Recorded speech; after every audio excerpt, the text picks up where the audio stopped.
Welcome back to Streaming Media West 2017. I'm Tim Siglin, contributing editor with Streaming Media and media strategy principal at Reelsolver. Today I have with me Margareta Sauger, and she's from PCCW Global. Now, Margaret, you did a panel. Well, first of all, tell our audience what PCCW is, because I know, but maybe not everybody else will. PCCW Global is an international telecom company. So we have services available in about 150 countries in the world, and that ranges from traditional telco services to what is applicable here, media, broadcast, and a whole suite of available solutions within that vertical.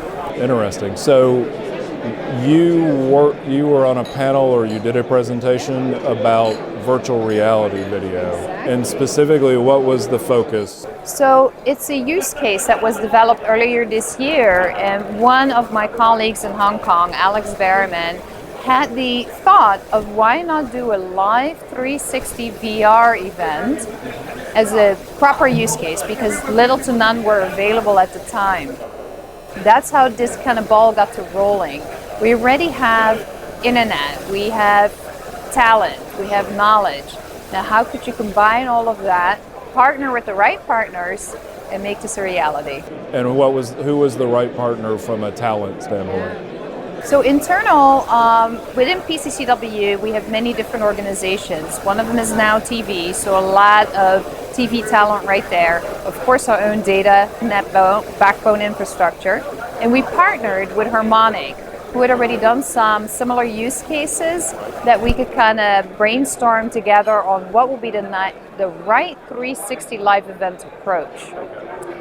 Then we wrote an RFP, because we're not a production house, so we did need to get that element of it as well. We partnered with an SI company, Ideal Services, and they brought in the Nokia, Ozo, and other elements to make the stadium component fully produced before it then gets handed off onto our network. Okay.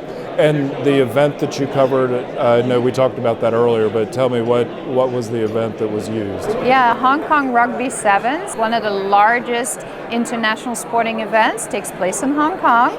And the beauty of it is that you have a dense population. We're the incumbent provider in that particular Hong Kong city. Now TV had the content rights, we had the capability, the partnership, so you combine all that into the perfect blend, if you will, to have a use case from an actual real live experience. And in that live experience, was it geo-blocked where only people within Hong Kong could view it? Only Hong Kong, yes. It was only Hong Kong.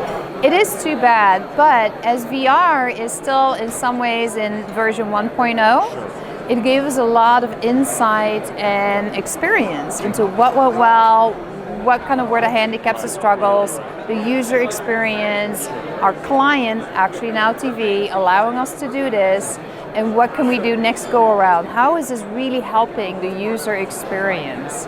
So it's not just user experience, it's also gaining the experience within PCCW to understand the difference between virtual reality video versus standard video. Absolutely. I mean, obviously you can watch this event in your traditional environment, watching it on TV, but you can now do this in VR by your headset mounted device, whether you use a card box or any of the devices out there today, and you get the sense and the experience of being in the stadium and seeing these players come hurtling at you, and immersion of the 360, where you can see what's going on in the stadium and on the field, in addition to just the traditional viewing methodology. And so you had end users who actually consume the content. Were they using the Samsung VR solutions, Oculus Rift? Yeah, any of them, yeah. And how did you get viewers to actually watch it? Did you do a television commercial that said, or social media to say, hey, on this day, watch this thing live? Well, here's the kicker of this project. We had 6 weeks to get it done. Oh, wow. So the App Store process alone is about 2 to 3 weeks. Of course. So we were only able to launch it 2 days prior. Oh, wow. So it did give us some limitation. However, it was extremely positively received. it did get a lot of media exposure. Okay. So the sponsors, the Now TV, they were quite pleased with it because it did give them a good amount of exposure in the And now market. that you have the app that's launched, you could potentially repurpose that app if you wanted to do a second use case? Possibly, but I Or do are believe there it's like a lessons single learned use, that- okay. single use app. Lessons learned, you got to get your equipment in the stadium, you've got to get the angles of the camera right. Those were elements that were unknown territory, uncharted territory. Getting the app approved, process, launched, now we know. And then of course we could have done a lot more advertising. So next go around, hopefully we will get to that point. But ultimately it was a positive experience, and a lot of users really walked off with it with a, wow, we had no idea this can be done. So we live and breathe this industry. A lot of people don't. So it's yet another avenue to pull in viewers or new generation viewers that otherwise might never go watch the game. Right. Wow. Margaret, thank you very much for your time.